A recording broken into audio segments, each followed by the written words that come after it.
آصف صاحب، آپ نے آج اپنے پروگرام میں ذکر کیا ہے کشمیر کمیٹی کے حوالے سے. جی تو کشمیر کمیٹی کے حضرت مسلم موعود صدر بھی رہے ہیں اور ایک بہت بڑی خدمات ہیں ان کی کشمیر کے حوالے سے. جی بالکل. ان خدمات کے ہوتے ہوئے میں یہ پتہ کرنا چاہتا ہوں کہ پھر وہ کون سی وجوہات تھی جن کی بنا پر علامہ اقبال نے بعد میں آپ کی مخالفت شروع کر دی. آپ کیا اس پر روشنی ڈال سکتے ہیں؟ جی اطال مجیب صاحب کچھ روشنی ڈالیں گے اس پہ. بڑا تفصیلی سوال ہے ان کا، اس کی کافی تفاصیل ہے، پہلے بھی پروگراموں میں ذکر بھی ہو چکا ہوا ہے.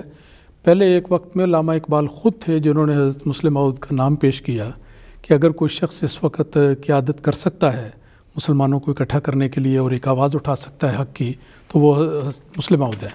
انہوں نے خود نام پیش کیا اور آپ صدر بھی رہے. پھر جب حضرت مسلم موعود رضی اللہ تعالیٰ عنہ نے محسوس کیا کہ اس میں بعض لوگ جو مسلمانوں کے مفاد کی بجائے اپنے ذاتی مفاد کو ترجیح دینے والے ہیں وہ اس کو سوال اٹھا رہے ہیں، عمدی اور غیر عمدی کے سوال کو، تو آپ نے پھر فرمایا کہ ٹھیک ہے پھر کسی اور کو بنا لیا جائے.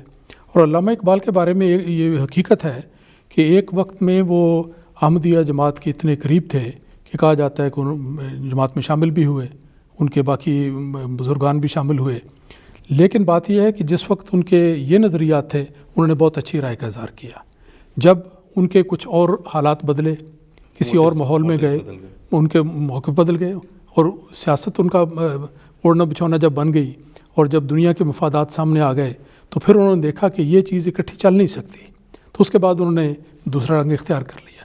تو یہ تو دنیا میں ہو جاتا ہے، سوائے ان لوگوں کے جو اپنی رائے پر پوری صدق کے دل کے ساتھ قائم رہیں. کچھ ایسے لوگ ہوتے ہیں کسی چیز پر ایمان لاتے ہیں پھر اس پر قائم رہتے ہیں کیونکہ ان کا ایمان سچا اور پختہ ہوتا ہے. بعض ایسے لوگ ہوتے ہیں کہ جو وقت کو دیکھتے ہیں، ہوا کو دیکھتے ہیں کس طرف چلنے والی ہے، تو جس طرف ہوا چلتی ہے اس طرف ان کا رخ ہو جاتا ہے. تو اگر ایسا کوئی شخص ہو یا اس کو دنیا کا مفاد عزیز ہو یا کوئی اور اس کے ذہن میں ایسا مقصد ہو جس کو وہ حاصل کرنا چاہتا ہے، اس کی وجہ سے ان کی رائے بدل جاتی ہے. تو کمزور اعتقاد لوگوں والوں کا ہمیشہ یہی طریق ہوتا ہے. تو ہم جانتے ہیں کہ انہوں نے اپنی رائے کو تبدیل کیا، اس کی اصل وجہ تو وہ جانتے ہوں گے، اللہ تعالیٰ بہتر جانتا ہے. لیکن یہ ضرور نظر آتا ہے کہ جو پہلی عقیدت اور قربت ان کو جماعت کے ساتھ کی، جو اچھے خیالات جماعت کے بارے میں انہوں نے کھل کے کہا کہ اسلامی سیرت کا ٹھیٹ نمونہ اگر کسی فرقے میں نظر آتا ہے تو جماعت احمدیہ ہے، اور یہ چیز آن ریکارڈ ہے. لیکن بعد میں جس وقت مخالفانہ دباؤ پڑا یا مخالفانہ چیزوں سے متاثر ہوئے پھر انہوں نے اپنا رائے بدل لی. تو یہ رائے بدلنے کی ذمہ داری ان پر آتی ہے، وہی اس کے لیے جواب دہ ہوں گے. جیسے یہ دیکھیں کہ ایسے لوگ جب بھی جماعت احمدیہ سے دور ہٹیں تو اپنے سیاسی موٹیوز یا کوئی اور دوسرے مفادات ضرور نظر آئیں گے اس کے سامنے، جس طرح اقبال ہیں. مطلب یہ ہو نہیں سکتا کہ آپ نے شعور کی حالت میں، ہوش کی حالت میں ایک چیز کو درست کہا ہے، سمجھا ہے، اپنایا ہے اور پھر یکدم آپ اس سے منہ موڑ لیں. تو نصیر بٹ صاحب کے سوال کا جواب اصل میں تو خود اقبال صاحب ہی دے سکتے تھے کہ کیوں ایسا ہوا. لیکن اگر ان کے پرسنالٹی پیٹرن کو اگر ہم لگا کے دیکھیں، ایسے لوگ جو جماعت میں شامل ہوئے اور پھر چھوڑ گئے، ہمیشہ دیکھا یہ جائے گا کہ کوئی نہ کوئی مفادات ایسے ہوتے ہیں جس کی وجہ سے جو ہے وہ سمجھتے ہیں کہ نہیں شاید وہاں ہم زیادہ. علامہ اقبال کو یہ نظر آیا کہ شاید جو حکیم الامت کا ٹائٹل ملتا نظر آیا تو اس پہ جو ہے انہوں نے پھر اپنا یہ مائنڈ میک اپ کیا اور اس سے علیحدگی اختیار کر لی. لیکن میں تو ہمارا مقصد ہم کہتے ہیں کہ دین کو دنیا پر مقدم کرنا ہے، لیکن اگر کوئی شخص دنیا کو دین پر مقدم کر لے تو پھر یہ نتیجہ ہونا ہے. بالکل ایسے ہی ہے. بالکل.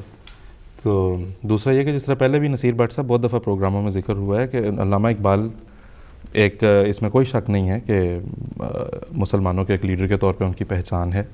ان کا ایک اچھا کام یہ بھی ہے کہ انہوں نے مسلمانوں میں جو ایک بیداری کی لہر اس وقت پیدا کی.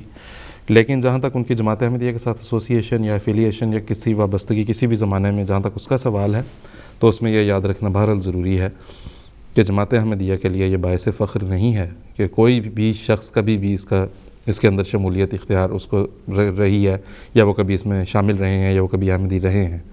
ہاں اس شخص کے لیے ضرور یہ باعث فخر ہو سکتی ہے بات. جو لوگ احمدی ہیں ان سب کے لیے بہت باعث فخر ہے. البتہ جماعت احمدیہ خدا تعالیٰ کی قائم کردہ جماعت ہے، اس کو کسی فرد کے آنے کسی فرد کے جانے سے قطعاً نہ کوئی فرق پڑا ہے نہ کبھی پڑے گا انشاءاللہ.